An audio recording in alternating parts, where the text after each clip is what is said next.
Hey guys, welcome back to another video from the Epic Collective. I know it's just me today. Dave and Amelia are gone. Teardrops. That's okay. Today I do have my brother here, and we're going to be talking about how we ran our first full marathon. Alright everybody, this is my brother Ryan. How's it going? So back in June, I actually decided to challenge him to run a full marathon. We had done a couple of half marathons, but we're still, at least I am fairly new to running, so I wanted to just challenge myself first and foremost. But then I'm like, well, Ryan, would probably love to do this too. Got nothing better to do. Yeah. So next thing we know, we downloaded this free training plan and started doing it together. And even though we live a few hours apart, we kept each other accountable and kind of stuck to it for, I think it was close to 4 months. Yeah, so today we're going to try to tell our story. We're going to try to follow the format of the hero's journey. Throwback to AP Lit. Yeah, that'll be fun. We're going to see what the best way is to tell this story and kind of give you guys a picture and hopefully give you some advice and inspiration to do something that challenges you today. Hey guys, so here is the hero's journey. I looked it up on Google. It exists. So essentially it's a format for how heroes come to be heroes. They get a call to action. That's where we'll start. So we already kind of covered it, but Jack had he'd come to visit me and asked like, hey, do you want to do this? I'm like, yeah, I've already started running a little bit. So we kind of just jumped into it together, and that was our first step in our journey. Alright, so the second step of the hero's journey is supernatural aid. So we were talking about this a little bit, and Ryan and I think that this supernatural aid is actually an app, believe it or not. So it's actually called Strava, and it's basically where we recorded all of our miles from every single run. And that was also a way that Ryan and I could keep each other accountable and make sure we're putting in the work and getting in the miles, even though we were geographically separate. So the next step is the threshold, or essentially the beginning of the transformation for the hero.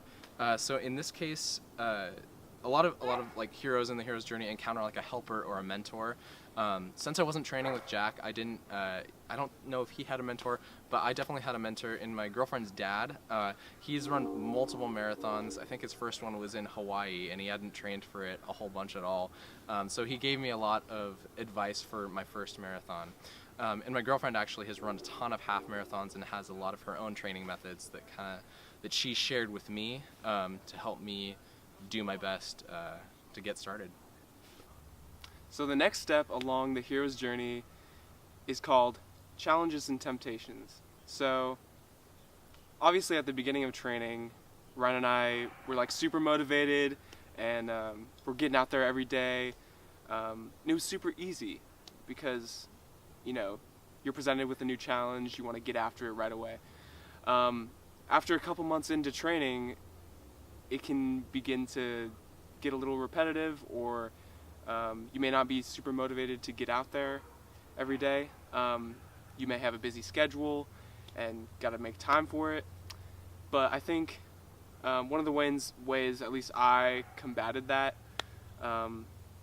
was actually a quote that I really love, which is from Rich Roll. And it says, "Mood follows action." And so to me, that means showing up every day, whether or not you feel like it. If you show up, if you put those tennis shoes on and you step outside, your mood will likely get boosted.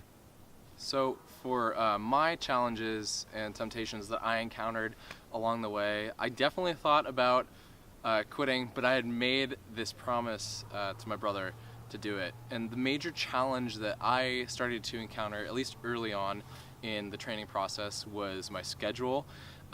I work 4/10s, so I work Monday through Thursday, 7 a.m. to 5 p.m. So it's hard to, like, if I want to run in the morning, I had to get up at like 4:30 and go run in the dark in order to get my miles in for the day. And that started to get harder and harder and harder as I progressively trained and we started to work up to higher and higher mileages.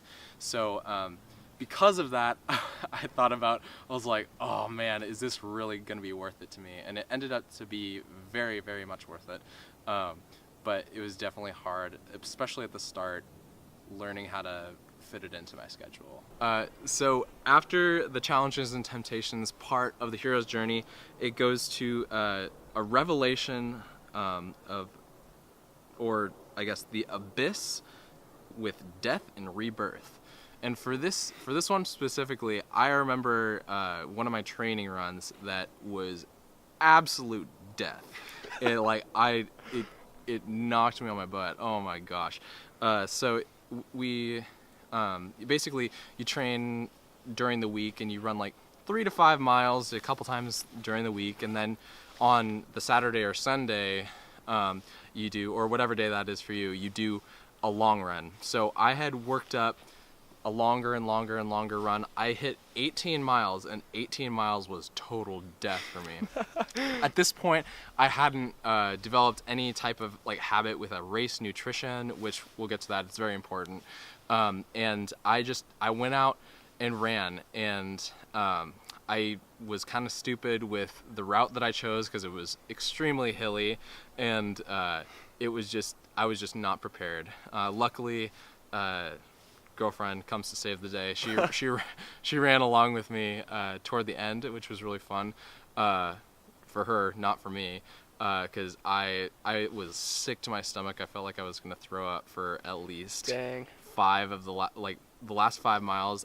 It was horrible. For some reason on the 20-mile run, I decided to not have a plan in where I was gonna run, so I literally took random turns and just kind of saw where I ended up.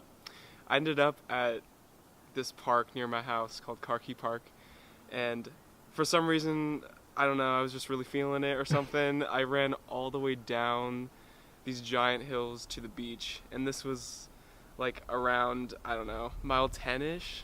Hadn't had any water to this point. And then I had to run back up, I'm talking really, really steep hills, really steep hiking trails, with traffic too. So that was definitely a struggle. When I got out of the park, I had to take a solid 10 minutes to just recuperate and somehow finish those 20 miles. I really don't know how I did it. I was hallucinating probably. I don't even remember. So yeah, and I also was not smart with nutrition on that day. I was not prepared with anything. But that definitely changed for future runs, and then definitely for the actual marathon. Okay, so the next part is the transformation. And so after our death and rebirth experience, which was horrible for me, you kind of encounter a transformative moment where you're like, well, I died, but I also ran 18 or 20 miles at one time, which is kind of insane to think about if you've never done that before. So that kind of transformed my thoughts and approach to the marathon. And I then figured out how to get race nutrition in me to fuel my body in the proper way to get those miles in and get them in well. All right, so not the final step. Is it the final step? I think it's the final step. It is the final step. It's called return. Now, normally in the normal hero's journey, the return would be like Bilbo Baggins returning back to the Shire or something like that. But in our case, it was more about a return for our investment and our time put in. So our return is kind of the race experience and finishing the race. Kind of returning almost to that finish line and getting all the payoff. So we just want to talk a little bit about the in-race experience, because there were definitely a few factors that played a role. First of all, we showed up not having any long sleeves or gloves, and it was the most dense fog I've probably ever driven in or ran in. There's also frost everywhere. There was frost everywhere, and it was like 7 a.m. No, it was like 6:30, and we had short sleeves, shorts, no gloves or anything, literally freezing. And we were like doing jumping jacks to try to stay warm before. And we also just, at least I was just nervous in general because like everyone knew what they were doing around me or seemed to know what they were doing around me. And I was like, we were just like, this is our first marathon. How do we run? So we were going to stick with, I think we were going to stick with like the 4-hour group, but we decided to push ourselves and like, were we with the 350? 350 group. Yeah, we were with the 3 hours and 50-minute pace group, which was pushing it for like at least me, but that was really helpful to like stick with a pacer and a little group.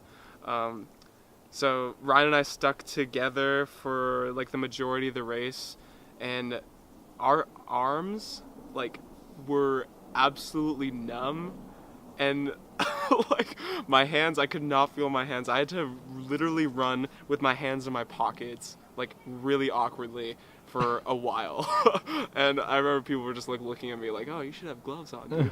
So yeah, I think we stayed together until like mile 18, 19, yeah, somewhere around there, which I didn't expect. Ryan was like I think Ryan was holding back a little bit to stick with me, which was nice, but I'm also like, Ryan, just like go, just like get your good time. But yeah, I think it was around mile 20, 21, somewhere along there. I really hit this wall, which is like pretty common, at least in first time marathoners, which is where your pace just completely plummets. Well, I didn't expect that, but it just kind of happened. So I walked for a bit, maybe like a quarter, half a mile or something. But then, I don't know, I just got really like motivated all of a sudden. I'm like, I gotta finish this, like running the whole time. I gotta just go for it, finish strong. And I remember I got to I think it was like the mile 23, like nutrition station, like hydration station.